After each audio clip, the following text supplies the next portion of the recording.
নমস্কার। পূর্ব বর্ধমানের পূর্ব বর্ধমান জেলা কমিটি সিআই2-র কমরেডরা আজকে এই ফেসবুক লাইভ অনুষ্ঠানে যে বিষয়টি নিয়ে বলবার অনুরোধ হয়েছে যে করোনার সংক্রমণ, সরকারি ব্যর্থতা এবং শ্রমিক শ্রেণীর ওপরে আক্রমণ, স্বাভাবিকভাবেই এর সঙ্গে এসে যায় আমাদের কর্তব্য কি। আমরা একটা শ্রমিক শ্রেণীর সংগঠন হিসেবে শ্রমিক শ্রেণী এবং সামগ্রিকভাবে জনসাধারণের অধিকার নিয়ে যে লড়াই, সেই লড়াইয়ের পরিপ্রেক্ষিতে আজকে যে করোনার অতিমারি যে ভয়াবহ বিপর্যয় নিয়ে মানুষের জীবনে একটা ভয়ঙ্কর সংকট নামিয়ে এনেছে, এবং স্বাভাবিকভাবেই সেই সংকটের পাশাপাশি আমাদের দেশের শাসক শ্রেণী যেভাবে তার মোকাবেলা করার উদ্দেশ্যে যে পদক্ষেপগুলো নিচ্ছে, এই সামগ্রিক পরিপ্রেক্ষিতেই আজকে আমাদের উপর যে আক্রমণ, সাধারণ মানুষের উপরে যে আক্রমণ দ্বিমুখী। একটি মুখ হচ্ছে আক্রমণের অভিমুখ হচ্ছে যে করোনার যে সংক্রমণ ঘটছে এবং দিনের পর দিন লাফিয়ে লাফিয়ে বাড়ছে সংক্রমণের সংখ্যা এবং মৃত্যুর সংখ্যা। এবং একটা জিনিস, যা করোনার কারণে মৃত্যু হচ্ছে সেই তথ্য পাওয়া যাচ্ছে, কিন্তু যে তথ্য পাওয়া যাচ্ছে না যে করোনার ম্যানেজমেন্টে যে অপদার্থতা এই পুঁজিবাদী সরকারগুলো দেখাচ্ছে আমাদের দেশে, এবং অনুরূপভাবে বলা চলে দুনিয়ার সমস্ত পুঁজিবাদী দুনিয়ায় যেভাবে তাদের যে অপদার্থতা, সেটা করোনার সংক্রমণে কতজন মারা যাচ্ছে সেই তথ্য আসছে সামনে, কিন্তু তাদের এই অপদার্থতা ম্যানেজমেন্টের স্বাস্থ্য ব্যবস্থা, জনস্বাস্থ্য ব্যবস্থাকে ব্যবসায় রূপান্তরিত করার যে প্রক্রিয়া পুঁজিবাদী ব্যবস্থায়, তার প্রকোপের ফলে করোনার পাশাপাশি অন্য বহু রোগের চিকিৎসা অপেক্ষিত থাকছে, অবহেলিত হচ্ছে, এবং তার ফলেও কিন্তু মৃত্যুর হার বাড়ছে। সেই হিসেব আমাদের সামনে আসছে না এখনো পর্যন্ত। হয়তো ভবিষ্যতে কোনো গবেষণালব্ধ প্রক্রিয়ায় সেটা আসবে, এই আমাদের সামনে হয়তো আসবে। কিন্তু সামগ্রিকভাবে যদি দেখা যায়, সোজাভাবে যদি রাখা যায় যে এই করোনার সংক্রমণে যে পদক্ষেপগুলো দেশের শাসকবর্গ, সরকার ইত্যাদি নিয়েছেন, পরিষ্কারভাবে দুটো চিত্র সামনে এসছে। একটি চিত্র যে দেশের জনস্বাস্থ্য ব্যবস্থা ব্যবসায় রূপান্তরিত হয়নি, সরকার একটা অগ্রণী ভূমিকা পালন করছে, রাষ্ট্রায়ত্ত ক্ষেত্র, এই একটা চিত্র। আর আরেকটা চিত্র আসছে যেখানে জনস্বাস্থ্য ব্যবস্থা পর্যায়ক্রমে নয়া উদারবাদীর চক্করে পড়ে দিনের পর দিন যেটা ডিসম্যান্টল হতে গেছে, এই প্রক্রিয়ায় সামগ্রিকভাবে জনস্বাস্থ্যের বিষয়টা অন্যান্য পণ্যের মতন পুঁজিবাদের সামনে একটা ব্যবসার উপকরণে হয়ে দাঁড়িয়েছে। এই যে ব্যবস্থা, এই দুটো ব্যবস্থায় চিত্রটা যে ফুটে উঠেছে এই মুহূর্তে, বলা যায় মোটামুটি মার্চ মাস থেকে আজকে এই জুন মাস পর্যন্ত এই সময়ের প্রক্রিয়ায় যে চেহারাটা ফুটে উঠেছে, অত্যন্ত পরিষ্কারভাবে দুটো বিপরীত চিত্র ফুটে উঠেছে। এবং সমগ্র পুঁজিবাদী দুনিয়ায় এই স্বাস্থ্য ব্যবস্থার বেসরকারীকরণের প্রক্রিয়ায় আজকে সবচেয়ে বেশি ভয়ঙ্কর অতিমারির কবলে মানুষ প্রাণ হারাচ্ছেন, সংক্রমণ ব্যাপকভাবে বাড়ছে, এবং শুধু সংক্রমণ ব্যাপকভাবে বাড়া নয়, সংক্রমণকে ট্র্যাক করা, অর্থাৎ সংক্রমণের পিছনে ধাবা করে সংক্রমণকে রোখার পদক্ষেপ নেওয়া, এই ক্ষেত্রেও একটা চূড়ান্ত ব্যর্থতা এবং অপদার্থতার পরিচয় দুনিয়ার সমগ্র পুঁজিবাদী দুনিয়ায় পরিস্ফুট হয়ে উঠেছে। অপরপক্ষে সমাজবাদী দেশগুলোতে, যেখানে জনস্বাস্থ্য ব্যবস্থা রাষ্ট্র নিয়ন্ত্রিত, যেখানে স্বাস্থ্য ব্যবস্থা, জনস্বাস্থ্য ব্যবস্থাটা ব্যবসায়ের উপকরণে রূপান্তরিত হয়নি, সেখানে চিত্রটা একেবারে অন্যরকম। যদি দেখা যায় আজকে দুনিয়ায় সবচেয়ে ধনী দেশ খোদ ইউনাইটেড স্টেটস অফ আমেরিকা 22,55,000-এর ওপরে আক্রান্ত এবং 1,20,886 জন গত 25 মিনিট আগে পর্যন্ত যে তথ্য পাওয়া গেছে তাতে তাদের মৃত্যুমুখে পতিত হয়েছে। সংক্রমণের যে হার যদি দেখা যায়, প্রতি 10 লক্ষ জনসংখ্যায় আমেরিকায় সংক্রমণের হার 6,873 জন প্রতি 10 লক্ষ জনতার পিছনে। অন্যদিকে যদি সমাজবাদী দেশগুলোকে দেখা যায়, সবচেয়ে ছোট দেশ কিউবা, যেখানে সামগ্রিক সংক্রমণ 2,305 যা এবং মৃত্যুর সংখ্যা 85, এবং শুধু তাই নয়, কিউবার সমাজবাদী সরকার নিজেদের দেশে করোনা সংক্রমণকে নিয়ন্ত্রণ করার সঙ্গে সঙ্গে তারা অন্যান্য দেশেও সাহায্যে স্বাস্থ্যকর্মীদের পাঠাচ্ছেন। বিভিন্ন ধনী ইউরোপীয় দেশে তারা তাদের ভূমিকা পালন করছে এবং সেটা অভিনন্দিত হচ্ছে।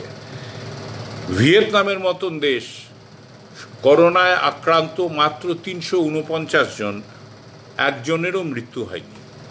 লাওসের মতন একটা ছোট্ট দেশ 19 জন মারা গেছেন, 19 জন সংক্রমিত হয়েছেন, মৃত্যুর সংখ্যা 0 এখনো পর্যন্ত। এবং চায়না যেখানে সবার আগে করোনা আক্রমণ ঘটেছে, সবার আগে, সেখানে 83,252 জন সংক্রমিত হয়েছেন, যা জনসংখ্যার টোটাল জনসংখ্যার তুলনায় প্রতি 10 লক্ষ জনসংখ্যা পিছু মাত্র 59 জন সংক্রমিত হয়েছেন এবং মৃত্যুর সংখ্যা 4,634।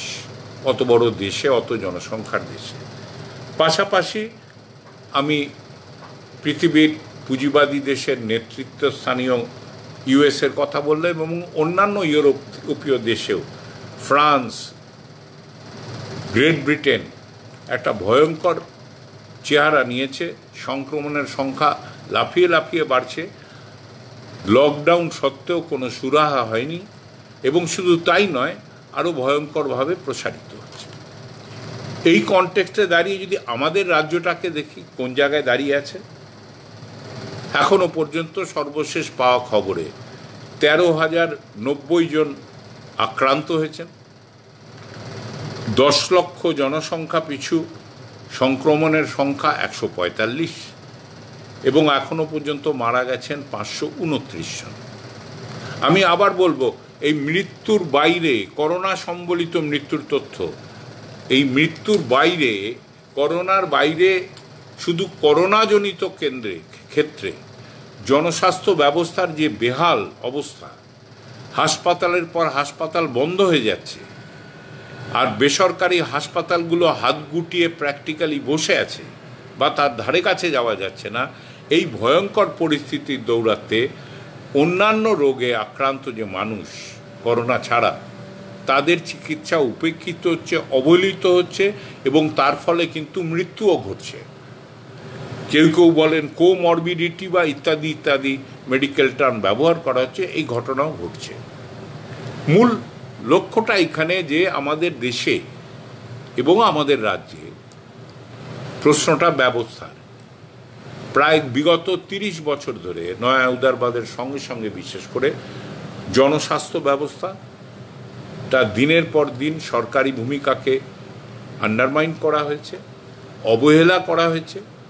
সরকারি হাসপাতালগুলোর যে এক্সপানশন, যে প্রসারণ ঘটা উচিত ছিল জনস্বাস্থ্যের দিকে লক্ষ্য রেখে, তা ক্রমাগত অবহেলিত হয়েছে এবং স্বাস্থ্যের ক্ষেত্রে প্রথম শুরু হয়েছে পাবলিক প্রাইভেট পার্টনারশিপ এবং সেটা আলটিমেটলি কমপ্লিটলি বেসরকারি নিয়ন্ত্রণে চলে গেছে।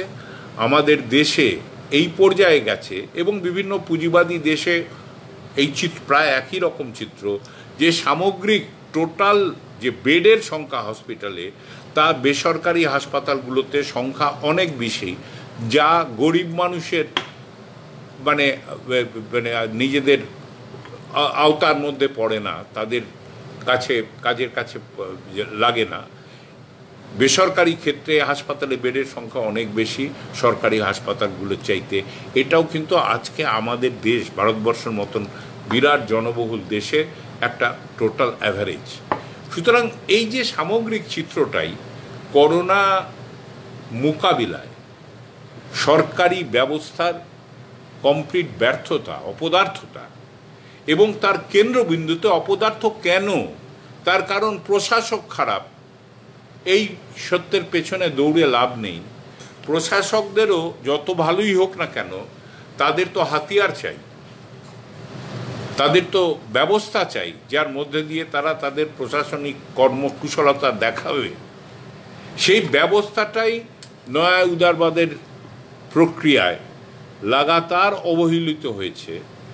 প্রায় সরকারি স্বাস্থ্য ব্যবস্থা, জনস্বাস্থ্য ব্যবস্থাটাকে প্রাইভেট মুনাফা, ব্যক্তিগত প্রাইভেট সেক্টরের মুনাফার স্বার্থে যেভাবে সরকারি জনস্বাস্থ্য ব্যবস্থাকে অবহেলিত হয়েছে, সারা বাজেটে সরকারের বাজেট, কি রাজ্য সরকার কি কেন্দ্রের সরকার, এই বাজেটে স্বাস্থ্য বিষয়ে যে অ্যালোকেশন ক্রমাগত কমে গেছে। আজকে আমাদের দেশে 1%-এরও কম স্বাস্থ্য নিয়ে অ্যালোকেশন।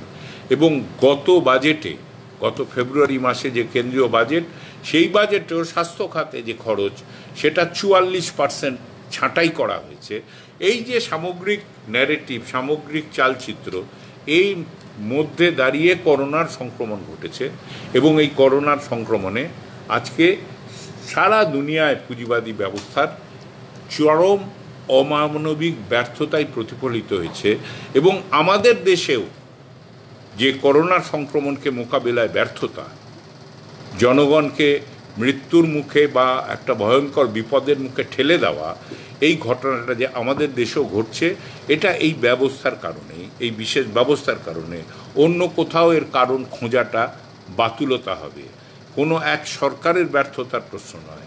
সামগ্রিকভাবে যে ব্যবস্থাটা চলছে, যে ব্যবস্থাটাকে ধীরে ধীরে জনস্বাস্থ্যকে আমার যে প্রাথমিকতার পেছন দিকে ঠেলে দেওয়ার যে রাজনৈতিক এবং অর্থনৈতিক দর্শন গত 3 দশক ধরে নয়া উদারবাদের প্রক্রিয়ায় প্র্যাকটিসড হচ্ছে, তার প্রক্রিয়ায় আজকে এই মুহূর্তে দাঁড়িয়ে একটা ভয়ঙ্কর অবস্থায় পুরো দেশের ব্যবস্থাটাকে, স্বাস্থ্য ব্যবস্থাটাকে দাঁড় করিয়ে দিয়েছে। এবং তা সত্ত্বেও বলতে হয়, এই অবস্থার মধ্যে দাঁড়িয়েও আমাদের দেশে যতটুকু করোনার মোকাবেলা হচ্ছে, যতটুকু মানুষকে বাঁচানো যাচ্ছে, যত অংশের সাধারণ মানুষকে তার চিকিৎসার সুযোগ সুবিধাটুকু পৌঁছে দেওয়া যাচ্ছে, এটা কিন্তু এখনও করে চলেছে সেই চূড়ান্ত অবহেলিত সরকারি স্বাস্থ্য ব্যবস্থায়। এবং সেই সরকারি স্বাস্থ্য ব্যবস্থায় কর্মরত ডাক্তার, নার্স, প্যারামেডিক্স এবং অন্যান্য যে চিকিৎসা সহায়ক যে কর্মীবৃন্দ, এবং একই সঙ্গে আমাদের যে যোজনা ওয়ার্কারেরা, বিশেষ করে আশা ওয়ার্কাররা, অঙ্গনবাড়ি ওয়ার্কাররা, সাফাই কর্মচারীরা, এই সবাই মিলেই কিন্তু করোনার সংক্রমণের মুখোমুখি জনগণের জীবন, জনগণের স্বাস্থ্য আর করোনার আক্রমণের মাঝামাঝি এরাই কিন্তু ঢাল হয়ে দাঁড়িয়ে তারা দিন রাত এক করে পরিশ্রম করে চলেছেন। অনেকেই তাদের মধ্যে সংক্রমিত হচ্ছেন। প্রয়োজনীয় প্রতিরক্ষা যে গিয়ার তাদের হাতে দেওয়া হয়নি, যে প্রোটেক্টিভ যে অন্যান্য গিয়ার্স, তাদের যথেষ্ট পরিমাণে তাদের হাতে পৌঁছয়নি। বিশেষ করে যোজনা ওয়ার্কাররা যারা গ্রামে গঞ্জে ঘোরাঘুরি করে এটাকে ট্র্যাকিং করার চেষ্টা করছেন যে করোনার সংক্রমণ বা কোন সংসর্গে কারা আসছেন, যার মধ্যে দিয়ে এটাকে ট্রেস করার প্রাথমিক পর্যায়ের একটা গুরুত্বপূর্ণ ভূমিকা এই যোজনা কর্মীরা কাজ করছেন। তারা বিনা মাস্ক, বিনা অন্য প্রোটেক্টিভ গিয়ার এর মধ্যে ঘুরে বেড়াচ্ছেন, সংক্রমিত হচ্ছেন, মৃত্যুমুখে পতিত হচ্ছেন। আর সরকার নির্দেশিত যে ইন্স্যুরেন্সের সুবিধা কিন্তু এই গরিবতম, দরিদ্রতম অংশের সামনের সারিতে দাঁড়িয়ে লড়া, জনগণের জীবন এবং করোনা তার মাঝামাঝি দেয়াল হিসেবে দাঁড়িয়ে থাকা এই কর্মী বাহিনী পাচ্ছেন না। এটাই অবস্থা। যতটুকু হচ্ছে সরকারি স্বাস্থ্য ব্যবস্থার কল্যাণেই মানুষের কাছে সেবা পৌঁছচ্ছে, অন্যদিকে বেসরকারি যে ব্যবস্থা, বেসরকারি স্বাস্থ্য ব্যবস্থা, তারা এখনও পর্যন্ত মানুষের জীবন নিয়ে মুনাফার খেলা খেলছেন। কোনো জায়গায় ভর্তি হতে গেলে 4 লক্ষ টাকা থেকে 8 লক্ষ টাকা চার্জ করা হচ্ছে। সরকারের তরফকে বারে বারে বলা সত্ত্বেও তার বিরুদ্ধে সরকার কোনো ব্যবস্থা নিচ্ছেন না। তারা বলছেন যে সরকার কোনো একটা রেট নির্ধারণ করবেন যাতে করে এর বেশি প্রাইভেট সেক্টরের এই সরকারি অস্বাস্থ্য কেন্দ্রগুলো যাতে না করতে পারে, কিন্তু তারা শুধু মুখেই বলছেন। এই ব্যাপারে কোনো কার্যকরী পদক্ষেপ এখনও পর্যন্ত নেওয়া হচ্ছে না, নেওয়া মুশকিল। তাদের রাজনৈতিক দর্শন তার পথে এসে দাঁড়াচ্ছে এই সম্পর্কে শক্তপোক্ত একটা কার্যকরী ব্যবস্থা নেওয়ার। বামপন্থীরা দাবি করেছেন সংযুক্তভাবে, সমস্ত বামপন্থী দলগুলো, যে এই জায়গায় দাঁড়িয়ে সরকারি স্বাস্থ্য ব্যবস্থার পাশাপাশি বেসরকারি স্বাস্থ্য প্রতিষ্ঠানগুলোকে অন্তত সরকারের এই বিষয়ে, করোনার বিষয়ে সরকারের নিয়ন্ত্রণ বলাটা ভুল হবে, ইংরেজিতে যাকে বলে টু বি কমান্ডিয়ার্ড, অর্থাৎ তাদের আচরণ বিধি নির্দিষ্ট করে দেওয়া হোক সরকারের তরফ থেকে। সরকারের এই অধিকার আছে। আমাদের দেশের ডিজাস্টার ম্যানেজমেন্ট অ্যাক্ট যেটা আছে, সেই অ্যাক্ট অনুযায়ী, যে অ্যাক্ট অনুযায়ী লকডাউন ঘোষণা করা হয়েছে, সেই অ্যাক্ট অনুযায়ী শ্রমিক, কর্মচারী বা মানুষের গণতান্ত্রিক অধিকার একসঙ্গে জমায়েত হওয়ার বিরুদ্ধে নানা রকম নিষেধাজ্ঞা আরোপ করা হয়েছে। সেই অ্যাক্টে এ অধিকারও সরকারের হাতে আছে যে এই ধরনের কোনো ইমার্জেন্সি এলে, বিশেষ করে স্বাস্থ্য ঘটিত ইমার্জেন্সি, তারা বেসরকারি প্রতিষ্ঠানগুলোর স্বাস্থ্যক্ষেত্রে আচরণবিধি ঠিক করে দেওয়ার অধিকার তাদের আছে ইন দিস ইমার্জেন্সি সিচুয়েশন। কিন্তু থাকা সত্ত্বেও তারা সে পথে হাঁটছেন না, হাঁটার কোনো উদ্দেশ্য, সদিচ্ছাও তাদের নেই। এবং এইটাই, এই সামগ্রিক যে কাহিনী চিত্র যেটা ফুটে উঠেছে আজকে এই গত 3-4 মাসে করোনার অভিজ্ঞতার মধ্যে দাঁড়িয়ে এই ফুটে উঠেছে, সেটা এই পুঁজিবাদী ব্যবস্থার উত্তরোত্তর বর্বরতায় পর্যবসিত হওয়ার চেহারাটাই, এটাই সাধারণ মানুষের সামনে নিয়ে আসছে। এই জায়গাটাকে আমাদের উপলব্ধি করা দরকার, আর এই আসল চেহারাটাকেও মানুষের মধ্যে নিয়ে যাওয়া দরকার। আমাদের প্রত্যেকটি অনুভূতি এবং উপলব্ধি যেন আমাদের কর্মক্ষেত্রে সঠিক পথ নির্দেশ করে, এটাও হবে আমাদের একটা অন্যতম লক্ষ্য। এবং এই জায়গায় দাঁড়িয়ে করোনার ক্ষেত্রে সরকারি বা প্রশাসনিক চূড়ান্ত ব্যর্থতা আমাদের দেশে, সারা পৃথিবীতে পুঁজিবাদী ব্যবস্থার পটভূমিতে, ব্যবস্থার ব্যর্থতার পটভূমিতে আমাদের দেশেও যে চূড়ান্ত ব্যর্থতা, এই ব্যর্থতার পেছনে এই কাহিনীটি আছে যে শাসকবর্গের সদিচ্ছার অভাব, সঠিক আইনি অধিকার থাকা সত্ত্বেও স্বাস্থ্য ব্যবস্থার উপরে ন্যূনতম জনস্বার্থে ন্যূনতম আচরণবিধি ঠিক করে দেওয়া, ব্যবসায়ের বিধিকে নিয়ন্ত্রণে নেওয়া, যে এই সময় মুনাফা করার সময় নয়, এবং মানুষের জীবন নিয়ে মুনাফাদারি কোনো সভ্য সমাজে এটা পারমিসিবল নয়, এটার অনুমতি দেওয়া যায় না। এই যে বোধ, যে বোধের ওপরে দাঁড়িয়েই কিন্তু আজকে এই পরিস্থিতির মোকাবেলা করা দরকার। কিন্তু এই বোধ এমন একটা বর্বর অর্থনৈতিক ব্যবস্থার কাছে আশা করা যায় না। এই বোধ, এই বর্বর অর্থনৈতিক ব্যবস্থার উপরে যে রাজনৈতিক প্রশাসনের সৌধ গড়ে ওঠে তার থেকে আশা করা যায় না। এবং এই জায়গায় আমাকে মূল কারণ চিহ্নিত করতে হবে যে এই করোনার সংক্রমণের যে ব্যর্থতা, করোনার সংক্রমণকে প্রতিরোধে ব্যর্থতা, মানুষের জীবনযাপনকে রক্ষা করা, মানুষের জীবনকে রক্ষা করার ক্ষেত্রে যে ব্যর্থতা, আমাদের দেশে যথেষ্ট আইন কানুন থাকা সত্ত্বেও এই ব্যর্থতার মূল সূত্র সামগ্রিক অর্থনৈতিক ব্যবস্থা এবং সেই অর্থনৈতিক ব্যবস্থার উপরে গড়ে ওঠা রাজনৈতিক প্রশাসনের যে মূল্যবোধ, যা মুনাফার স্বার্থে অন্য সমস্ত মানবিক প্রাথমিকতাকেও পেছনের সারিতে রাখে, এটাই তাদের দর্শন এবং সে কারণেই এই ভয়ঙ্কর ব্যর্থতায় চিত্রায়িত হয়েছে। এবং এ কারণেও আমাদের রাজ্যে একই কারণে, নাথিং স্পেশাল ইন ইট, অনেকে স্পেশাল দেখতে চান, আমি বলবো দেখবেন না, নাথিং স্পেশাল ইন ইট। আমাদের রাজ্য লাগাতার স্বাস্থ্য ব্যবস্থা উপেক্ষিত হয়েছে, গণস্বাস্থ্য ব্যবস্থা একটু পরে শুরু হয়েছে আমাদের দেশে এই উপেক্ষার প্রক্রিয়াটা। যতদিন বামপন্থীরা ছিলেন তারা প্রাথমিকতা দিয়েছেন এটাকে, কিন্তু এর মধ্যেই যে জায়গায় চলে গেছে পুরো স্বাস্থ্য ব্যবস্থা, জনস্বাস্থ্য ব্যবস্থা যেভাবে উপেক্ষিত হয়েছে, doctors in position, paramedics in position, অন্যান্য স্বাস্থ্য ঘটিত যে পরিকাঠামোগুলি যেভাবে উপেক্ষিত হয়েছে, প্রায় ধ্বংসের দিকে ঠেলে নিয়ে গেছে। আজকে তারই মূল্য গুনতে হচ্ছে এ রাজ্যের মানুষকে, এ দেশের মানুষকে। এবং নয়া উদারবাদের ফ্রেমওয়ার্কেই এই ভয়ঙ্কর অপরাধ প্রবণ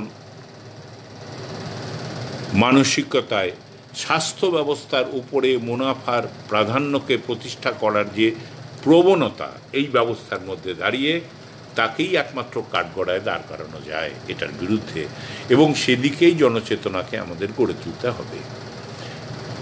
এর সঙ্গে দাঁড়িয়ে এই করোনার আক্রমণের সময়গুলোর অভিজ্ঞতাটা শুধুমাত্র করোনার আক্রমণের সীমাবদ্ধ নেই।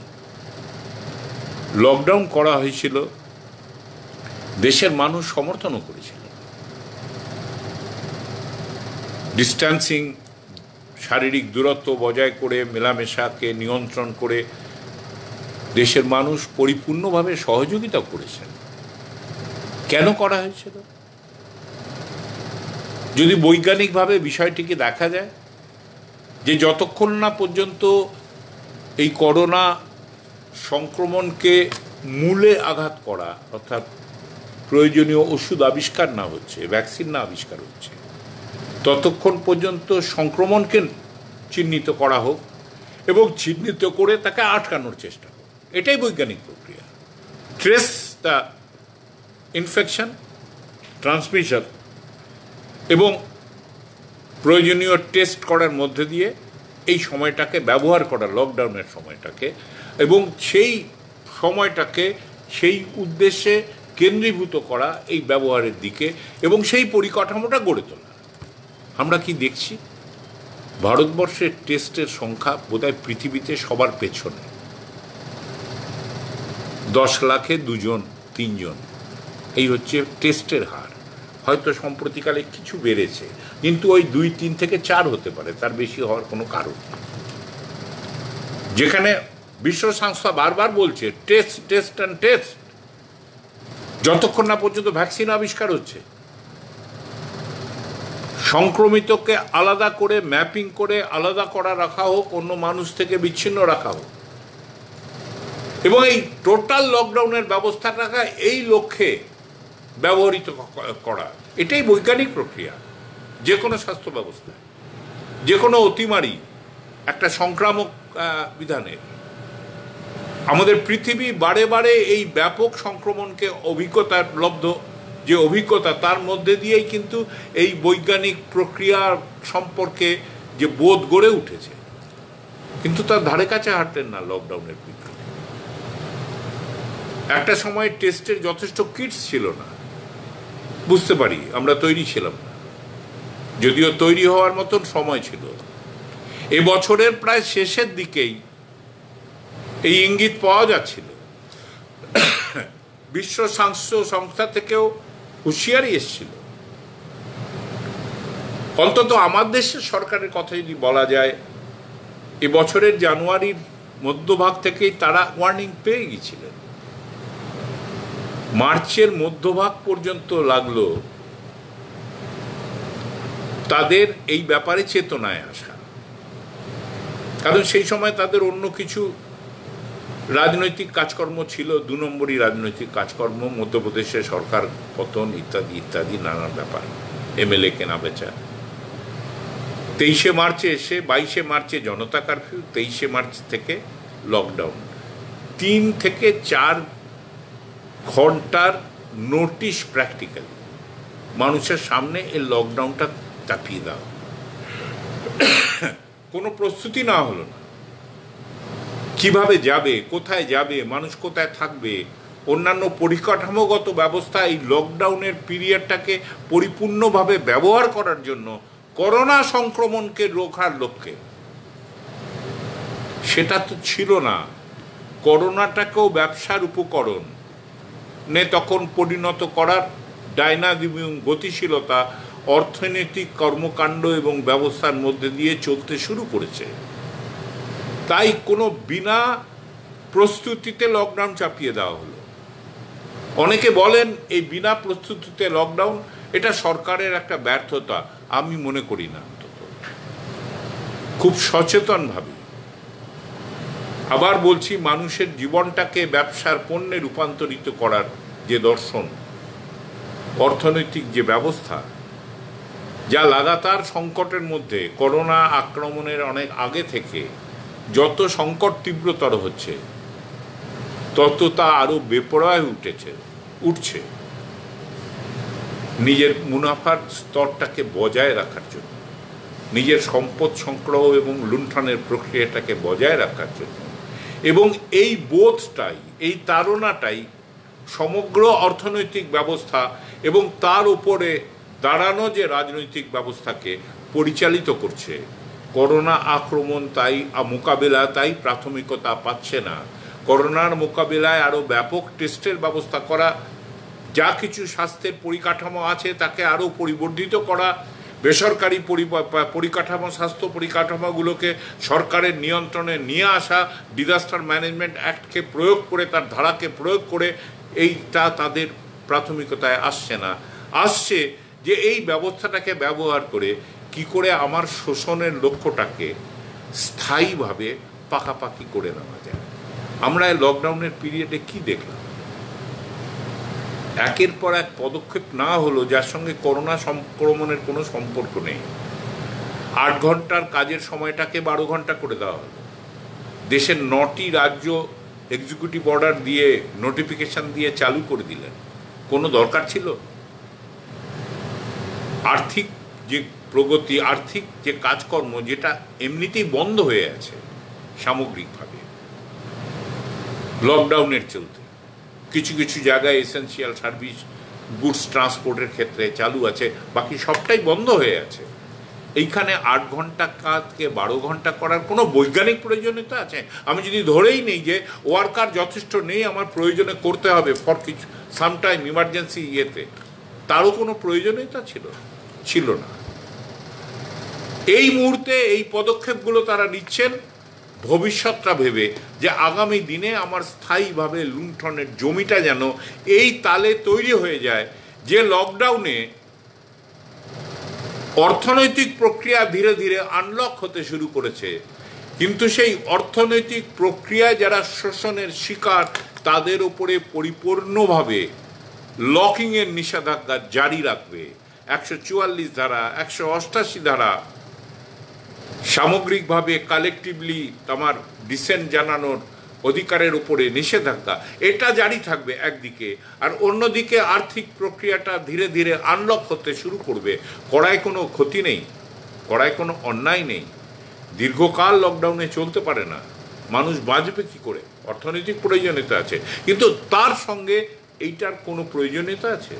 তারা লকডাউনকে, এমনকি যখনও আর্থিক কার্যক্রম শুরুও হয়নি, লকডাউনই চলছে, তখনও লকডাউন ঠিক কবে রিল্যাক্স করা হবে এই নিয়ে কারো চিন্তাভাবনা হয়ে আসেনি। সেই সময়ের মধ্যেই 8 ঘন্টা থেকে 12 ঘন্টা করা হলো, এবং অত্যন্ত দ্রুত পরম্পরায় একটার পর আরেকটা, একটা স্টেপের পরে আরেকটা স্টেপ, এই ভয়ানক এক্সপেরিমেন্টটা করা হলো 3টে রাজ্যে, এবং ধীরে ধীরে অন্য রাজ্যেও এটা প্রসারিত হবে। যে অর্ডিন্যান্স করে দেশের 38টি শ্রম আইন, যা শ্রমজীবী মানুষের সমগ্র কর্মস্থলকে সব তার ওয়ার্কিং কন্ডিশন থেকে আরম্ভ করে প্রতি স্তরে তার প্রয়োজনীয় অধিকারগুলোকে নেগেট করে দেওয়া, এলিমিনেট করে দেওয়া, 38টি শ্রম আইনকে স্থায়ীভাবে সাসপেনশন করে দেওয়া হলো, যেটা আগামী 3 বছর কিংবা 1000 দিন উত্তরপ্রদেশ, মধ্যপ্রদেশ, গুজরাট এবং অন্য রাজ্যও আসছে, ত্রিপুরায় আসছে, বাকি অন্য রাজ্য তার মোসাবিদা তৈরি করছেন। কর্ণাটকে ফাইল তৈরি হয়ে চিফ মিনিস্টারের টেবিল পর্যন্ত পৌঁছে গেছে, আসতে বাধ্য। কারণ কয়েকটি রাজ্যে যদি এই জিনিস চলতে থাকে, তাহলে ইংরেজিতে একটা কথা আছে, race to the bottom phenomena, অর্থাৎ পুঁজি যদি ওই রাজ্যে সব চলে যায়, আমার রাজ্যে টানতে হলে আমাকেও এটা করতে হবে। একটা প্রতিযোগিতামূলক প্রতিহিংসা শ্রমজীবী মানুষের অধিকারের উপরে। অনেক গণতান্ত্রিক কথাবার্তা শুনছি আমরা এখন, প্রত্যেক দিন টিভিতে বলা হচ্ছে, বিভিন্ন রাজনৈতিক দল বলছে, এর বিরুদ্ধে কেউ আওয়াজ তুলছে না। এই যে সামগ্রিক রাজনৈতিক প্রশাসনের মধ্যে পরিকাঠামোগত বদল চলছে, শ্রম আইন নিয়ে এক্সপেরিমেন্ট তার প্রথম স্তর। পৃথিবীর ইতিহাস বারে বারে বলেছে, গণতন্ত্রের ওপর আক্রমণের প্রাথমিক পর্বে সবার আগে নিষিদ্ধ হয় শ্রমিক শ্রেণীর অধিকার। পৃথিবীর ইতিহাস বারে বারে এই সত্যকে প্রতিষ্ঠিত করেছে। তারা শুরু করলেন 8 ঘন্টা থেকে 12 ঘন্টা, এইবারে লেবার ল সাসপেনশন এবং আরও অন্যান্য পদক্ষেপও আমরা দেখছি। আর একই সঙ্গে চলল বেপরোয়া বেসরকারীকরণ। আরও যেটা ভয়ঙ্কর, সেটা হচ্ছে অর্ডিন্যান্স মারফত পরিপূর্ণভাবে কৃষি অর্থনীতিতে আমূল পালাবদল ঘটিয়ে দেওয়া, যার মধ্যে দিয়ে এই 3টি অর্ডিন্যান্স তারা যেটা ঘোষণা করেছে, তার নির্যাসটাই এটা দাঁড়াবে যে আগামী দিনে কৃষক, ক্ষুদ্র এমনকি মধ্য কৃষক পর্যন্ত, যেটাকে আমরা পেজেন্ট এগ্রিকালচার বলি, পেটি প্রোডাকশন বলি, এই প্রক্রিয়াটাকে ধ্বংসের মুখে ঠেলে দেবে। অনিবার্যভাবে কন্ট্রাক্ট ফার্মিং আসবে এবং আলটিমেটলি যেটা নিয়ে আমরা লড়াই করছি, আমাদের কৃষক আন্দোলনও খুব প্রমুখ দাবি হিসেবে সামনে রেখে লড়াই চালাচ্ছে, সেটা হচ্ছে যে উপযুক্ত মূল্য উৎপাদনে। এই ধারণাগুলো আলটিমেটলি অতীতের ধারণায় পর্যবসিত করা হবে। তার কারণ প্রকিউরমেন্ট, এমএসপি, এটা তুলে দেওয়ার প্রাথমিক রাস্তাটা, জমিটা এই 3টে অর্ডিন্যান্সের মধ্যে দিয়ে তারা প্রস্তাব করেছেন, যার মধ্যে দিয়ে কৃষি পণ্যে বাণিজ্যের ক্ষেত্রে একটা প্যারাডাইম শিফট হবে, রেজিমটাই চেঞ্জ হয়ে যাবে। এপিএমসি অ্যাক্ট তুলে দেওয়া হচ্ছে, এসেনশিয়াল কমোডিটিস অ্যাক্টকে এমনভাবে সংশোধন করা হচ্ছে যে এসেনশিয়াল কমোডিটি লিস্ট খর্ব করা হচ্ছে একদিকে, আর অন্যদিকে এসেনশিয়াল কমোডিটি যেগুলো পরিচিত ছিল এখনো পর্যন্ত, তার মজুতদারি, স্টোরেজ, তার উপর কোনো নিয়ন্ত্রণ থাকছে না। সামগ্রিকভাবে একটা টোটাল রেজিম চেঞ্জ হয়ে যাচ্ছে।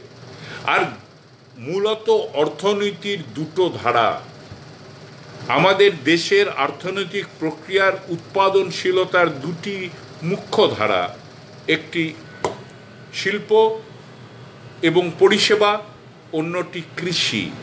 এই দুটো ধারায় যখন একটা টোটাল পরিকাঠামোগত পরিবর্তন নিয়ে আসার ক্ষেত্রে এই আগ্রাসী ভূমিকা তারা এই লকডাউনকে কেন্দ্র করে ব্যবহার করছেন এবং কথা বলছেন কেন, এবং বলছেন আত্মনির্ভরতার জন্য নাকি তারা এটা করছেন। এই জায়গায় তারা নিয়ে আসছেন আগামী দিনে এই উৎপাদনের প্রধান দুটি ধারার এই রদবদল অনেক বেশি ক্ষমতার কেন্দ্রীকরণের লক্ষ্যে, পুঁজিবাদের ক্ষমতার কেন্দ্রীকরণ, এবং একই সঙ্গে সমগ্র কৃষি অর্থনীতিকেও এই পুঁজিবাদী অর্থনৈতিক ব্যবস্থার সঙ্গে একে অপর সঙ্গে মিলিয়ে জুড়িয়ে সামগ্রিকভাবে আর্থিক ক্ষমতার কেন্দ্রীকরণ, রাজ্যের অধিকারগুলোকে উপেক্ষা করে এই প্রক্রিয়ায় আগামী দিনে সামগ্রিকভাবে রাজনৈতিক প্রশাসনের মধ্যে এখনো পর্যন্ত যতটুকু গণতান্ত্রিক উপাদান আছে ব্যবস্থা, তার উপরেও আরও ভয়ঙ্কর হামলার ইঙ্গিতকে নিয়ে আসছে সামনে। ব্যাপক বন্দীকরণের জায়গায়। আর একই সঙ্গে যদি ধরে নেওয়া যায় ইতিহাসের শিক্ষা, যখন পুঁজিবাদ একটা ভয়ঙ্কর সংকটে পড়ে গেছে, যে সংকট চলছে, সনাতন রাস্তায় এখান থেকে বেরিয়ে আসার কোনো রাস্তা পাওয়া যাচ্ছে না, যে পুঁজিবাদের ওপরে বাজার টিকে আছে, যে বাজারের ওপরে পুঁজিবাদ টিকে থাকে, সে বাজার লাগাতার সংকুচিত হচ্ছে, মানুষের হাতে ক্রয় ক্ষমতা তলানিতে গিয়ে থাকছে। এই জায়গায় দাঁড়িয়ে তাদের এই লুণ্ঠনকে আরও তীব্রতর যদি করতে হয়, দেশের অর্থনীতির উপরে এবং জনতার উপরে রাজনৈতিক ক্ষমতার কেন্দ্রীকরণ অবশ্যম্ভাবী, এবং তার চূড়ান্ত স্বৈরাচারীকরণ এবং একটা ফ্যাসিবাদী প্রবণতা নিয়ে এই গণতান্ত্রিক উপাদানগুলোকে রাজনৈতিক প্রশাসন থেকে শেষ করে দেওয়া, এই লক্ষ্যে পুরো ঘটনাগুলো ধাবিত হচ্ছে। অন্তত এই আশঙ্কা করার সঙ্গত কারণ এই পরিবর্তন, এই পরিকাঠামোগত পরিবর্তনগুলোর মধ্যে দিয়ে আছে। এবং এই সবটাই তারা করছেন কখন? যখন তার প্রাসঙ্গিকতা নেই। লকডাউন, অর্থনৈতিক কাজকর্ম থেমে আছে, 50%ও হচ্ছে না, ঠিক সেই সময়টা তারা বেছে নিচ্ছেন করোনা মোকাবিলায় নয়, আরও বেশি টেস্ট করা, স্বাস্থ্যের পরিকাঠামোটাকে প্রসারিত করা, বেসরকারি স্বাস্থ্য ব্যবস্থা যার বেড সংখ্যা সরকারি স্বাস্থ্য ব্যবস্থায় চাইতে অনেক বেশি, তাকে নিয়ন্ত্রণের মধ্যে নিয়ে আসা, তার একটা আচরণবিধি ঠিক করে দেওয়া, মানুষের জীবনযাপনটাই প্রাথমিক, জীবন রক্ষাটাই প্রাথমিক হবে, সংক্রমণ রোখাটাই প্রাথমিক হবে। যখন যেটা হওয়ার কথা ছিল সেইটা তার প্রাথমিকতায় নেই, তারা এই সময়টাকে ব্যবহার করছেন। আর এই ব্যাপারেই যদি চিন্তা ভাবনা, মন প্রাণ তারা সমর্পণ করে থাকেন, তাহলে এই জনগণের প্রয়োজনে তাদের নজর দেওয়ার কথা নয়, থাকার কথা নয়। এবং সেটাই এই ঘটনা ঘটে চলেছে। একটা বর্বরতার খেলা চলছে রাজনৈতিক, অর্থনৈতিক এবং সামাজিক থিয়েটারগুলোতে দেশে এই ঘটনা চলছে। এবং পরিণতি কি? শুধু লকডাউনের পিরিয়ডটা কি ধরে যায়? আমাদের কথা নয়, বিভিন্ন নিরপেক্ষ সংস্থা বলছেন 14 কোটি মানুষ কাজ হারিয়েছে।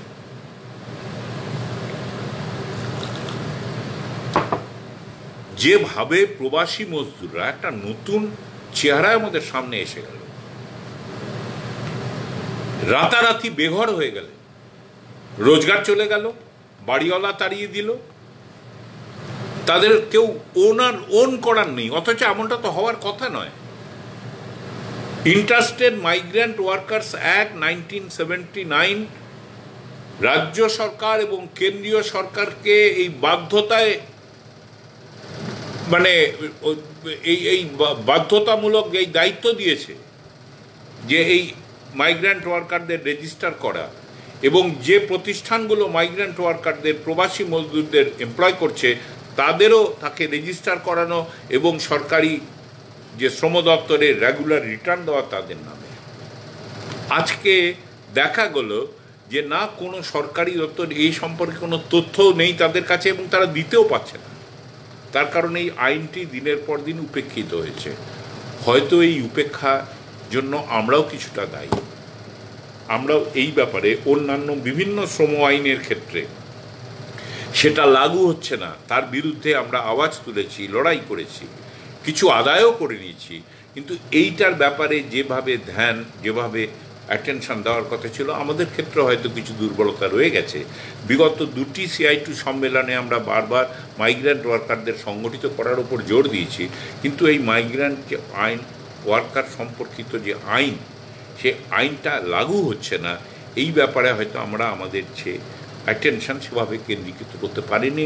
এইটা অভিজ্ঞতার ইয়েতে দাঁড়িয়ে আমাদের এটা অস্বীকার করায় কোনো অপরাধ নেই, আমরাও অভিজ্ঞতা থেকে শিখি। কিন্তু কি ভয়ঙ্কর চালচিত্রটা দেখলাম, এটা কি হওয়ার কথা ছিল? এবং এই প্রবাসী মজদুর শুধু স্থায়ী মজদুর নয়, মানে শুধু আনঅর্গানাইজ সেক্টর মজদুর নয়, বিভিন্ন বড় বড় মাল্টিন্যাশনাল কোম্পানিতে কর্মরত শিল্প শ্রমিকও এই প্রবাসী মজদুরের মতো পড়ে। প্রায় 15 থেকে 20% শ্রমিক উত্তর ভারতে, হরিয়ানা থেকে, গুরগাঁও, এই অটোমোবাইল ইন্ডাস্ট্রির যে নেটওয়ার্ক, 15 থেকে 20% শ্রমিক প্রবাসী মজদুর, যারা হরিয়ানার নয়, উত্তরপ্রদেশের নয়। বা পাঞ্জাব বা রাজস্থান আশেপাশের রাজ্যগুলোর নয়, বাইরে থেকে এসছেন, প্রধানত দক্ষিণ ভারত থেকে, কিছু পূর্ব ভারত থেকে, একটা বড় অংশ। তারা হঠাৎ আবিষ্কার করছেন যে দে আর নোবডি, কোথাও নেই তারা। তারা কেউ শিল্প শ্রমিক, রেগুলার শ্রমিক হিসেবে ছিলেন, কেউ ছিলেন ঠিকা শ্রমিক হিসেবে, কেউ ছিলেন অ্যাপ্রেন্টিস হিসেবে, বছরের পর বছর অ্যাপ্রেন্টিস। এই ছিল তাদের কম্পোজিশন। হঠাৎ দেখলেন দে আর নো হয়ে, মরিয়া হয়ে রাস্তা নিলেন, একটা নিঃশব্দ বিদ্রোহ ঘোষণা করলেন তারা।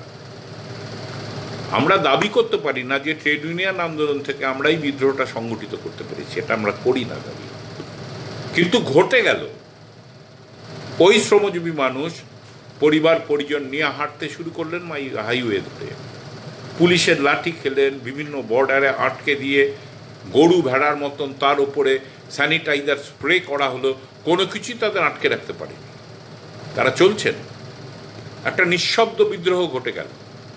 এবং এই নিঃশব্দ বিদ্রোহ উৎপাদন, সমাজের সবচেয়ে উৎপাদনশীল যে ওয়ার্কফোর্স, কর্মী বাহিনী, তাদের ভেতরকার যে উপাদান, পোটেনশিয়াল, সংগ্রামী এবং বিদ্রোহী পোটেনশিয়াল, সেটাকে কিন্তু সামনে নিয়ে এসছে। এটাও একটা বড় দিক, যেটা আগামী দিনে আমার আন্দোলন সংগ্রামে আমাদের মাথায় রাখতে হবে। এবং কি ভয়ঙ্কর ঘটনা ঘটে গেল, নারকীয় ঘটনা। কতজন মারা গেছেন সারা দেশে? 12,000 লোক মারা গেছে করোনায়। অন্য রোগে কত মারা গেছেন হিসেব নেই, কিন্তু শুধু পরিযায়ী শ্রমিকদের মধ্যে প্রায় 5 থেকে 600 লোক মারা গেছেন বিভিন্ন কারণে, অ্যাক্সিডেন্টে, ট্রেনের তলায় পড়ে, কিংবা ওভার এক্সস্টনে চলছেন, বাড়ি পৌঁছে মারা গেলেন, নানা রোগে এসে ধরল শুধুমাত্র চলতে গিয়ে। এবং এই বিদ্রোহ তারা চালিয়ে গেলেন বিনা প্রক্রিয়ায়, বিনা অনমনীয় দৃঢ়তার সঙ্গে। বেঁচে থাকতে হবে, এই বেঁচে থাকার তাগিদ, মরতে হলে দেশে গিয়ে মরত। এই যে ভয়ঙ্কর, তবুও সবাই চলেননি। সব মিলিয়ে বলা যায় টোটাল প্রবাসী মজদুরদের মধ্যে হার্ডলি 30 to 35% তারা ফিরেছেন। অনেকে রয়ে গেছেন এখন, কারণ ফিরে গিয়ে কাজ নেই। সুতরাং এই যে ভয়ঙ্কর চৌমুখী আক্রমণ, এই করোনা পরিস্থিতিটাকে ব্যবহার করে একটা চূড়ান্ত বিপ্রতীপ অবস্থা, বৈপরীত্য আমাদের সামনে খাড়া করে দিয়ে ইকোনমিক অ্যাক্টিভিটি শুরু হচ্ছে, কারখানা খুলছে, অন্যান্য কাজকর্ম শুরু হচ্ছে, কিন্তু তার মধ্যে কর্মরত মানুষগুলো অধিকারের উপরে এখনো সীমারেখা, বন্ধনের সীমারেখা, লকডাউনের সীমারেখা বর্তাচ্ছে। লড়াই করা যাবে না। আর এই সময়ের সুযোগ নিয়ে তাদের উপরে দাসত্বের ব্যবস্থা, কৃতদাসত্বের ব্যবস্থা চাপিয়ে দেওয়ার পরিকল্পনা চলছে। শ্রম আইনের ক্ষেত্রে যে পদক্ষেপগুলো তারা নিয়েছেন, তার মধ্যে দিয়ে যেভাবে তারা ব্যাপক বেসরকারীকরণের দিকে যাচ্ছেন, ঘোষণা করে দিয়েছেন, কোনো রাগঢাক না রেখে, আত্মনির্ভরতার নাম নিয়ে, আর একই সঙ্গে যেভাবে কৃষি অর্থনীতিতে আমূল পালাবদল করছে, ঔদ্যোগিক অর্থনীতি, পরিষেবার অর্থনীতির উপরে তার প্রচণ্ড প্রতিক্রিয়া আসবে। কারণ এক সবচেয়ে নিম্ন স্তরে যে কৃষিজীবী মানুষ আছেন, তারা কৃষি থেকে উৎখাত হয়ে যাবে, তারা শহরে এসে ভিড় করবেন কাজের জন্য। তারা আমাদেরই অংশ, শ্রমজীবী মানুষের অঙ্গীভূত অংশ। এই জায়গায় দাঁড়িয়ে আমাদের লক্ষ্য, এই অবস্থাটাকে তো মেনে নেওয়া যায় না। আমরা যখন দেখছি চোখের সামনে এই ভয়ঙ্কর অপরাধ সংগঠিত হচ্ছে মানবতার বিরুদ্ধে, যেখানে মানুষের জীবনকে পণ্যে রূপান্তরিত করছে এই বর্বর পুঁজিবাদী বা নয়া উদারবাদী ব্যবস্থা, এবং যেখানে তথাকথিত গণতান্ত্রিক রাজনৈতিক শক্তি এই কাঠামোগত পরিবর্তনগুলো সম্পর্কে নীরব থাকছেন, শ্রম আইন সাসপেনশন হয়ে গেল, কোনো জায়গা থেকে কোনো আওয়াজ উঠল না। বেপরোয়া বেসরকারীকরণের কথা চলছে, কোনো জায়গা থেকে কোনো আওয়াজ উঠছে না। আর যে একমাত্র তারা বলছেন, সরকার যে রিলিফের নাম করে যা বলছেন তার সমালোচনা করছেন। ডেফিনেটলি সমালোচনার যোগ্য, কারণ যা যা রিলিফ তারা ঘোষণা করেছেন কোনোটাই মানুষের কাছে পৌঁছয়নি। আপনাদের রাজ্যে তো প্রথম পর্যায়ে যে রেশন ঘোষণা করা হয়েছিল, প্রথম পর্যায়ে, সেটা নিয়েও সীমাহীন দুর্নীতির ঘটনা প্রত্যেক দিন ঘটে চলেছে পশ্চিমবাংলায়।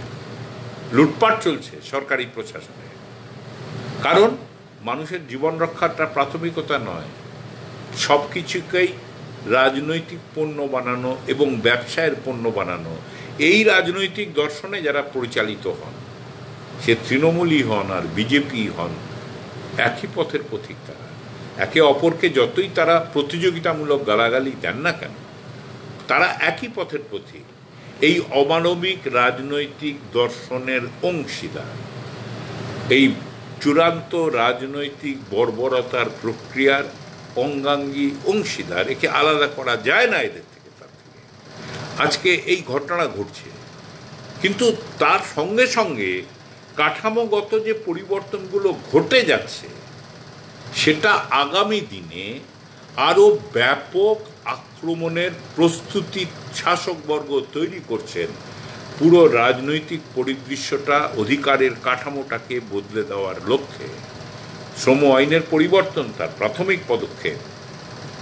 ব্যাপকভাবে রাজনৈতিক ক্ষমতার কেন্দ্রী সাধন, সেন্ট্রালাইজেশন, স্বৈরাচারীকরণ তার পরবর্তী পদক্ষেপ, এবং কৃষি উৎপাদনকে, ছোট কৃষি উৎপাদনের ভূমিকাকে শেষ করে দেওয়া, কমপ্লিটলি ল্যান্ডলর্ড এবং কর্পোরেট এদের দখলে, এবং অ্যাগ্রিকালচারাল যে ট্রেড, সেই ট্রেডটাকে পরিপূর্ণভাবে কর্পোরেটের স্বার্থে পরিচালিত করা, এবং এর মধ্যে দিয়ে সবচেয়ে বেশি উপকৃত হবে কিন্তু বিদেশি পণ্যে, বিদেশি যে কৃষি পণ্যের ব্যবসাদারেরা সবচেয়ে বেশি উপকৃত হবেন।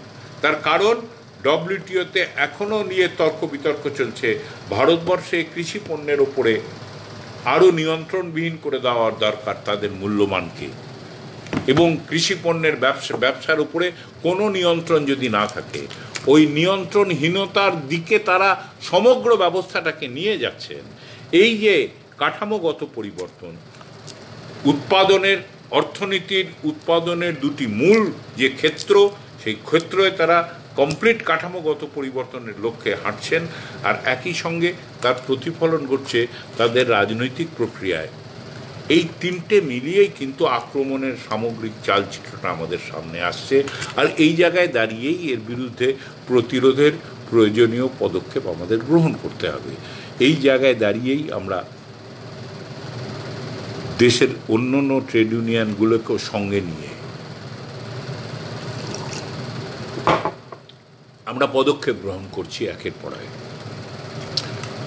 তৈরি হচ্ছি, প্রস্তুতি হচ্ছি আগামী দিনের আরও নির্ণায়ক লড়াইয়ের জন্য।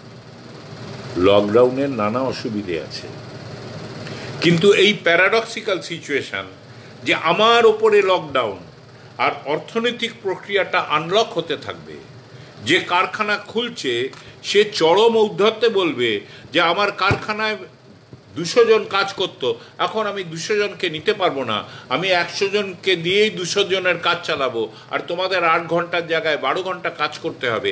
আইনের দরকার নেই, কারণ শ্রম দপ্তরগুলো নিষ্কর্মা হয়ে পড়ে আছে। আমাদের রাজ্যের অভিজ্ঞতাটা কি, কত কমপ্লেন জমা হয়েছে, পুরনো বেতন দেওয়া হয়নি, ছাঁটাই করা হয়েছে অন্যায়ভাবে, কোনোটা ওপরে কোনো পদক্ষেপ নিচ্ছে রাজ্যের লেবার দপ্তর, যেটা রাজ্যের অধিকারের মধ্যে পড়ে। সারা দেশের চেহারাটাই কিন্তু এই একটা মেসেজ দিয়ে দেওয়া হয়েছে, এই সময় আর এইসব নিয়ে হাতাহাতি করার দরকার নেই, কোনো ইন্সপেকশন করার দরকার নেই। এটাই প্রক্রিয়া রাজনৈতিক ক্ষমতার স্বৈরাচারীকরণের, আর সেই লক্ষ্যে উৎপাদনের প্রধান দুটি ধারার কমপ্লিটলি পরিকাঠামোগত পরিবর্তন, শ্রম আইনের পরিবর্তন এই লক্ষ্যে, বেপরোয়া বেসরকারীকরণের মানে যে প্রক্রিয়া এই লক্ষ্যে, এবং অন্যান্য অর্থনৈতিক ক্ষেত্রেও বেপরোয়া বিদেশিকরণের প্রক্রিয়া এই ক্ষেত্রে, কয়লা ক্ষেত্রে যে কমপ্লিট প্রাইভেটাইজেশনের দিকে নিয়ে যাচ্ছে, এইটাকে এই বিষয়কে লক্ষ্য করে, অর্থাৎ কমপ্লিট সামগ্রিকভাবে দেশের অর্থনৈতিক যে যতটুকু উৎপাদনশীলতা ছিল তাকে ধ্বংসের মুখে ঠেলে দিচ্ছেন। আর এটা ঠেলে দিচ্ছেন আত্মনির্ভরতার নামে। এটাও একটা সবচেয়ে বড় পরিহাস। কিন্তু মুশকিলের কথা, যখন আমরা অডিও ভিজুয়াল দেখি, এই টিভি প্রোগ্রাম দেখি, অনেক মন্তব্যও শুনি, এত বড় ধ্যাসটা পরিহাস আত্মনির্ভরতার নামে। টোটাল বেসরকারীকরণ কেন না? For self reliance. আমার প্রতিরক্ষা দপ্তরের উৎপাদন ব্যবস্থাটাকে কমপ্লিটলি বেসরকারীকরণের রাস্তায় ঠেলে দাও। একই সঙ্গে বলছি আমার দেশের সুরক্ষা আমার প্রাথমিকতা, অন্যদিকে টোটাল প্রতিরক্ষা উৎপাদন ব্যবস্থা, অর্ডিন্যান্স, ফ্যাক্টরিগুলোকে কর্পোরেটাইজ করা প্রাইভেটাইজেশনের লক্ষ্যে। আর অন্যদিকে আমার প্রতিরক্ষা উৎপাদনের ক্ষেত্রগুলোকে উৎপাদন করবে না, তাদের নির্দেশ দেওয়া যে তোমাদের এই বিষয়গুলো আর উৎপাদন করতে হবে না। বিদেশ থেকে আমদানির নতুন দরজা খুলছেন। ট্রাম্প সাহেবের সঙ্গে নতুন বন্ধুত্ব হয়েছে, নতুন গলাগলি হয়েছে। আজকে পৃথিবীতে সর্ববৃহৎ প্রতিরক্ষা সৌদা ক্ষেত্রের ব্যাপারী বা উৎপাদক তা আমেরিকার নেতৃত্বে চলে। অন্যান্য ইউরোপীয় দেশের যে প্রতিরক্ষা সৌদা উৎপাদন করেন তাদের সঙ্গেও এদের বিজনেস লিঙ্ক আছে। দে আর দ্য মেইন প্লেয়ার। সবটাই হচ্ছে আত্মনির্ভরতার নামে এত বড় পরিহাস।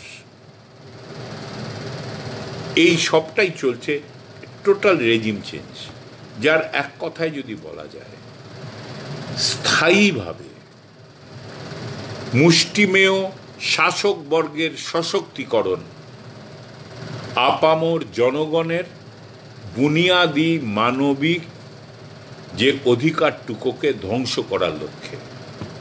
A permanent empowerment of the handful of the exploiting class to permanently kill the human entitlement of the mass of the people. এটাই লক্ষ্য। এবং এ লক্ষ্যেই পুঁজিবাদ ভাবছে যে এই সংকট থেকে তারা পেরিয়ে আসতে পারবে। এটাও পরিহাস। পৃথিবীর ইতিহাস অন্য কথা বলে। পুঁজিবাদ তখনই সংকট থেকে একটা দীর্ঘ সময়ের জন্য মুক্তি পেয়েছে দুটো রাস্তায়। এক হচ্ছে নিজের উৎপাদনী ক্ষমতার একটা অংশকে ধ্বংস করার মধ্যে দিয়ে, নয়তো পিছিয়ে গিয়ে দ্বিতীয় বিশ্বযুদ্ধোত্তর পরে এই যে চাহিদা ম্যানেজমেন্টের অর্থনীতির উদ্গাতা কেইন্স একটা নতুন ব্যবস্থা এনেছিলেন, যার বহিরঙ্গে রাজনৈতিক এক্সপ্রেশন ছিল যার এই ওয়েলফেয়ার স্টেট। এই দুটো রাস্তা ছাড়া তৃতীয় কোনো রাস্তা নেই। এবং উৎপাদনী ব্যবস্থার ক্ষমতার ধ্বংস সাধনেরও একটা সীমা আছে, যা রাজনৈতিক যতই স্বৈরাচারীকরণ করুক না কারো একটা চরম অ্যানার্কি এবং অস্থায়িত্বে নিয়ে আসবে পুরো দেশটাকে। তারা আমার এই মুহূর্তের মুনাফার জন্য ওই অ্যানার্কির দিকে তারা ঠেলে দেওয়ার চেষ্টা করছেন। তারা নিজেদের ক্ষতিটাও তারা দেখতে পাচ্ছে না, পাওয়া সম্ভব নয়। কারণ মুনাফার জন্য, তাৎক্ষণিক মুনাফার জন্য পুঁজিবাদ এই ধরনের বর্বরতা নেই, তা করতে পারে না। দেশটাকে ডুবিয়ে দেওয়া ছাড়া এদের কোনো রাস্তা নেই। এবং বরাবরই CI2 এই কথা বলছে যে এদের অর্থনৈতিক যে নীতি এবং যে রাস্তায় তারা চলছে তা আমার দেশের অর্থনীতির ক্ষেত্রে ধ্বংসাত্মক, ডিস্ট্রাকটিভ। অন্য কোনো পরিভাষায় তাকে বর্ণনা করা যায় না। আর এই জায়গায় দাঁড়িয়েই আমাদের এই সামগ্রিক উপলব্ধিটাই সংগঠনের সর্বস্তরে নিয়ে যেতে হবে, গরিব মানুষের কাছে নিয়ে যেতে হবে। বিশাল সংখ্যের যে আনঅর্গানাইজ সেক্টরের ওয়ার্কফোর্স আছে তাদের মধ্যে নিয়ে যেতে হবে এবং সংহত করতে হবে একটা জায়গায়। লড়াইটাকে অস্বীকার এবং প্রতিরোধের পর্যায়ে নিয়ে যাওয়ার মধ্য দিয়ে, যা CI2-র ষোড়শ সম্মেলন গত জানুয়ারি মাসে করোনা আসার আগেই সংকটগ্রস্ত পুঁজিবাদের কাজকর্ম দেখার প্রক্রিয়ায়, উপলব্ধি করার প্রক্রিয়ায় তারা এই ফর্মুলেশন করেছেন, ঘোষণা করেছিলেন যে আমাদের শ্রমিক আন্দোলন একটা নতুন পর্যায়ে যাচ্ছে, প্রবেশ করছে, যেখানে ডিফায়েন্স অ্যান্ড রেজিস্ট্যান্স এই যোগ্যতায় শ্রমিক আন্দোলনকে উন্নীত করতে হবে, উত্তরণ ঘটাতে হবে, তবেই প্রতিরোধ করা যাবে, অধিকার রক্ষা আমরা করতে পারব।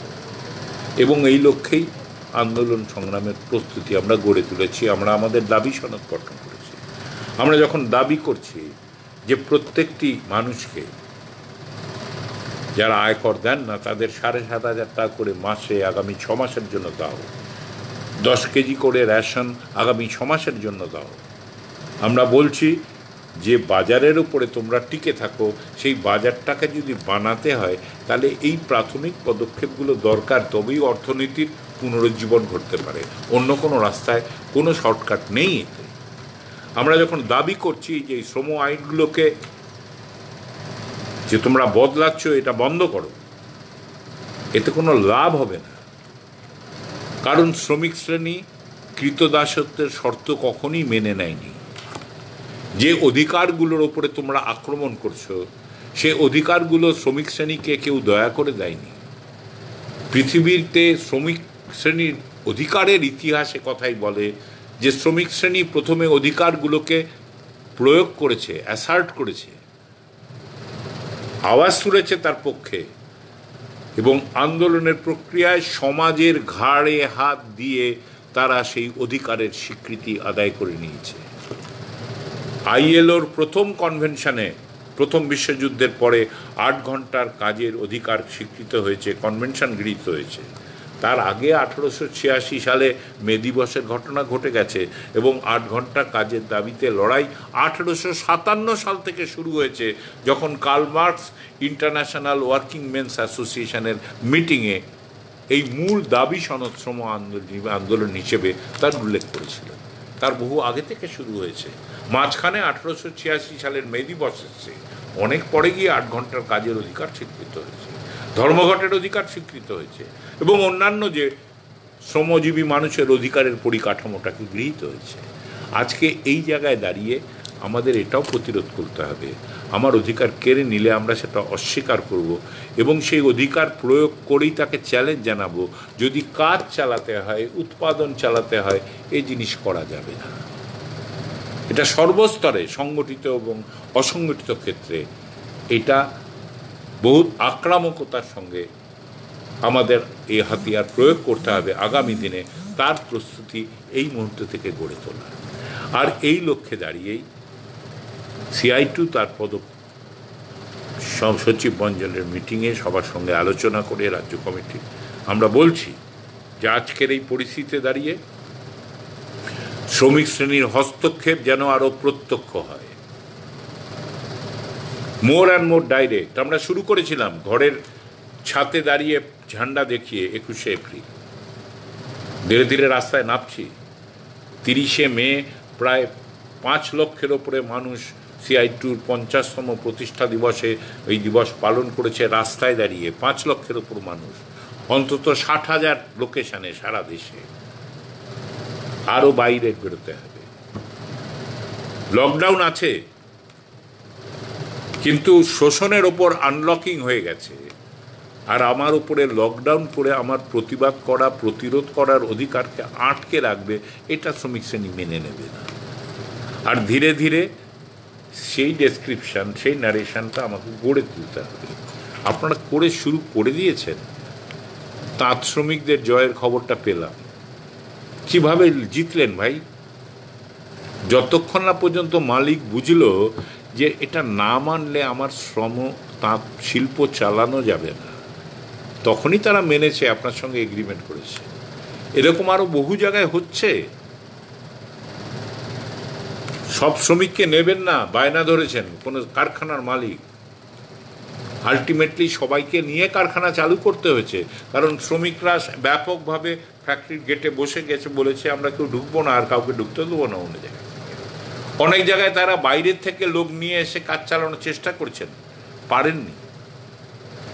অনেক সাফল্যের ঘটনা, সাফল্যের ইতিহাস এই লকডাউনের সীমাবদ্ধতার মধ্যেও কিন্তু রচিত হচ্ছে।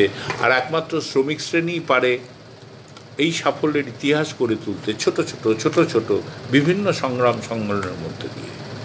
আর এটাকেই ব্যাপকতায় নিয়ে যেতে হবে ধীরে ধীরে। একটা অস্বাভাবিক অবস্থা, যে অস্বাভাবিক অবস্থার অভিজ্ঞতা আমাদের আন্দোলনেরও ছিল না, এর আগে অভিজ্ঞতায় ছিল না। ধীরে ধীরে মোর অ্যান্ড মোর ডাইরেক্ট এবং পরবর্তীকালে ধর্মঘটের দিকে। এবং এই লড়াই প্রান্তিক স্তরে, মতলব ফ্যাক্টরি স্তরে, মাইক্রো স্তরে এবং একই সঙ্গে জাতীয় স্তরে, একসঙ্গে কারখানা স্তরের লড়াই, কর্মস্থল স্তরের লড়াই, নির্মাণ ক্ষেত্রের যে সাইট সেই স্তরের লড়াইকে জাতীয় স্তরের লড়াই, এই দুটোর সংযোগ সম্মেলন ঘটাতে হবে। আর তার মধ্যে দিয়েই সামগ্রিক প্রতিরোধ শুধু শ্রমজীবী মানুষের অধিকারের পক্ষে গড়ে উঠবে না, একই সঙ্গে যে রাজনৈতিক স্বৈরাচারকরণের স্বপ্ন তারা দেখছেন রাজনৈতিক প্রশাসনের, তার বিরুদ্ধেও প্রতিরোধের বাতাবরণ গড়ে উঠবে। এই শ্রেণী আন্দোলনের প্রেক্ষাপটেই অন্য কোনো শর্টকাট নেই, অন্য কোনো রাস্তায় এর বিরুদ্ধে প্রতিরোধের এই বাতাবরণ গড়ে তোলা যায় না, কখনো যায়নি। এবং একই সঙ্গে আজকে নতুন উদ্যোগ আমরা গ্রহণ করেছি। শ্রমিক এবং কৃষক উৎপাদনের দুটো প্রধান ধারা, যে জায়গায় তারা পরিকাঠামোগত পরিবর্তন করার চেষ্টা করছেন, আর যার মূল লক্ষ্যে আছে রাজনৈতিক স্বৈরাচারীকরণকে বাস্তবায়িত করা, এই দুটো ধারার যে আন্দোলন তাকে একই সূত্রে মেলাতে হবে।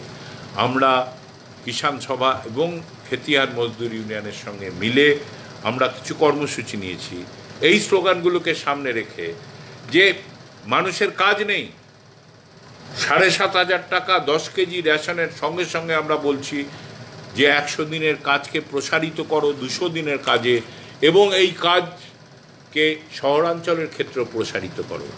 এই দাবি নিয়ে শ্রমিক কৃষক একসঙ্গে লড়বে। আমরা প্রাথমিকভাবে প্রোগ্রাম নিয়েছি 23শে জুলাই গ্রাম স্তরে, সাব ডিভিশন স্তরে, জেলা স্তরে ব্যাপক জমায়েত ঘটাতে হবে, দূরত্ব বজায় রেখে, বাট ইটস এ চ্যালেঞ্জ। এবং তার পরবর্তীকালে ঐতিহাসিক 9ই আগস্টের দিন, কুইট ইন্ডিয়া মুভমেন্টের দিন, যে দিনে ভারতবর্ষের শ্রমিক কৃষক আন্দোলনে ইতিহাস রচনা হয়েছে 2 বছর আগে, ব্যাপক জেল ভরো CI2, অল ইন্ডিয়া কিষাণ সভা এবং অল ইন্ডিয়া এগ্রিকালচারাল ওয়ার্কার্স ইউনিয়নের সংযুক্ত উদ্যোগে সেই 9ই আগস্ট কুইট ইন্ডিয়া আন্দোলন পুনর্জাগরিত হয়েছে এই শ্রমিক কৃষকের যুগপৎ জেল ভরো আন্দোলনের মধ্যে দিয়ে। সেই দিনটাকে আমরা আরও ব্যাপক জমায়েতে, তার প্রস্তুতি এখনই যেন শুরু হয়ে যায়। 9ই আগস্টের কাছাকাছি এলে পরিস্থিতি বোঝা যাবে, কিন্তু আমার আন্দোলনের ধার বা তেজ ভোঁতা হতে দিলে চলবে না। আর এটার বাস্তবতা আপনাদের গড়ে তুলতে হবে তৃণমূল স্তর থেকে, ওই তৃণমূল নয়, জমিনি স্তর থেকে এটাকে গড়ে তুলতে হবে। এবং এটাই পথ আমাদের। ওরা যে একটা কোনো কিছু করার নেই, লকডাউন, সব কিছু বন্ধ, কি করা যাবে, এত আক্রমণ করছে, এই রকম একটা মানসিক ভারসাম্যহীনতায় ওরা কিন্তু মানুষকে ঠেলে দিতে চাইছে। এটা তাদের স্বৈরাচারীকরণের যে ষড়যন্ত্র, তার একটা অঙ্গীভূত অংশ। এবং এই ষড়যন্ত্রকে উপলব্ধির মধ্যে দিয়ে আমরা এটাকে ভাঙতে হবে আরও ব্যাপকতম জমায়েতের মধ্যে দিয়ে। তার বাস্তবতা তৈরি হচ্ছে, শ্রমজীবী মানুষ তৈরি হচ্ছেন। গত 22শে মে অন্য সমস্ত ট্রেড ইউনিয়ন এক মঞ্চে এসে গেছেন, আর আজকে বিএমএসকেও দূরে থাকতে পারছেন না। কয়লাতে বেসরকারিকরণ এবং কমার্শিয়াল মাইনিংয়ের বিরুদ্ধে 3 দিনের ধর্মঘট, সবকটি ফেডারেশন, বিএমএসও দূরে থাকতে পারেনি। 2, 3, 4 জুলাই তারা আহ্বান করেছে, ধর্মঘট হবেই, এটা জেনে রাখবেন। এর চারপাশে শ্রমজীবী মানুষের এনসার্কেলমেন্ট গড়ে তোলা দরকার। প্রথম হস্তক্ষেপ এই লকডাউনের মধ্যে দাঁড়িয়ে সর্বভারতীয় পর্যায়ে একটা প্রধান শিল্পে ধর্মঘটের দিকে যাচ্ছে। প্রতিরক্ষা কর্মচারীরা স্ট্রাইক ব্যালট নিচ্ছেন ইনডেফিনিট স্ট্রাইকের জন্য। নতুন নতুন সম্ভাবনা তৈরি হচ্ছে, আর এটা মনে করছে, এটা দেখিয়ে দিচ্ছে যেটা সম্ভব। তারা চাইছেন আমাদের একটা নিরুপায় মনোভাবের মধ্যে একটা ডিপ্রেশনের স্টেজে ঠেলে দিতে এই লকডাউনকে চালু রেখে। আমরা এটা বুঝতে যখন পারছি, এটাকে ভাঙার জন্য সচেতন উদ্যম, এবং সেই সচেতন উদ্যম কিন্তু অলরেডি বিস্ফোরিত হতে শুরু করেছে। কয়লা শ্রমিকের ধর্মঘট, অন্যত্র ধর্মঘটের প্রস্তুতি, এবং বিভিন্ন জায়গায় ধর্মঘট, কারখানা ভিত্তিক ধর্মঘট হওয়া শুরু হয়ে গেছে। এই জায়গায় দাঁড়িয়ে কেন করা যাবে না যে এমএনরেগার কাজের দাবিতে, আর কাজ না পেলে আনএমপ্লয়মেন্ট অ্যালাউন্স দাও, আইনে লেখা আছে। সেটা নিয়ে ব্যাপক গণ অভ্যুত্থান। কারণ গ্রামের দিকে যখন প্রবাসী মজদুররা ফিরছেন, কাজ থাকছে না, কাজের আকাল তৈরি হবে। যে পরিবর্তন ঘটানো হচ্ছে কৃষি অর্থনীতিতে, কাজ পাওয়া মুশকিল হবে। আর্থিক মন্দার পরিপ্রেক্ষিত আছেই। এই জায়গায় দাঁড়িয়ে আমার অপারেটিং পয়েন্ট, অপারেশনালাইজিং পয়েন্ট এমএনরেগা, একই সঙ্গে রেশন এবং 7,500, এই দাবিটা কেন্দ্র করে শ্রমিক কৃষক যুক্ত উদ্যোগ, যেটা শুরু করছি আমরা 23শে জুলাই, 9 আগস্টে গিয়ে বড় জমায়েত, এবং তারপরে গিয়ে আরও বড় লড়াই। আর পাশাপাশি ধরুন কয়লা শ্রমিকদের লড়াই শুরু হয়ে যাচ্ছে, তার চারিপাশে গড়ে তোলা 41টা কয়লা ব্লককে বেসরকারি হাতে দেওয়ার জন্য নিলামে তোলা হবে, চিহ্নিত হয়েছে। সবটাই বনাঞ্চলে। আমি মনে করি অত সুবিধে হবে না। জমির অধিকার ছেড়ে দেবেন না। শ্রমিক কৃষকের যৌথ উদ্যোগ এই ছেড়ে না দেওয়ার ন্যারেটিভটা তৈরি করবে আগামী দিনে। ওরা চাইলেই সব কিছু করতে পারবেন না। ওরা সব কিছু বেচে দিতে চাইলেও বেচতে পারবেন না, মানুষ দাঁড়িয়ে দাঁড়িয়ে দেখবে না। এই ভরসা করে, এই কনফিডেন্স নিয়ে আমাদের সংগঠিত আন্দোলনের এই বিবরণীটা আমাদের গড়ে তুলতে হবে। এই মুহূর্তে মনে হয় এটাই সবচেয়ে গুরুত্বপূর্ণ দায়িত্ব। আক্রমণ চলবে, পুঁজিবাদ আরও বর্বর চেহারায় আত্মপ্রকাশ করবে, করতে বাধ্য। পুঁজিবাদ এইখানে যখন একটা রাজনৈতিক দেউলিয়াপনা সামগ্রিকভাবে প্রসারিত হচ্ছে, যারা এই কাঠামোগত পরিবর্তনের দিকে কেউই অঙ্গুলি নির্দেশ করছেন না, একমাত্র বামপন্থীরা ছাড়া, লাল ঝান্ডার সিপাহীরা ছাড়া, সেই জায়গায় দাঁড়িয়ে আপনার আমার আন্দোলনের দায়টা পৃথিবীর কাছে, দেশের কাছে, জনগণের কাছে অনেক বেশি। এবং এই লক্ষ্যে, এই সামগ্রিক উপলব্ধির ভিত্তিতে আমাদের এই আর পারের লড়াইটাকে নিয়ে যেতে হবে।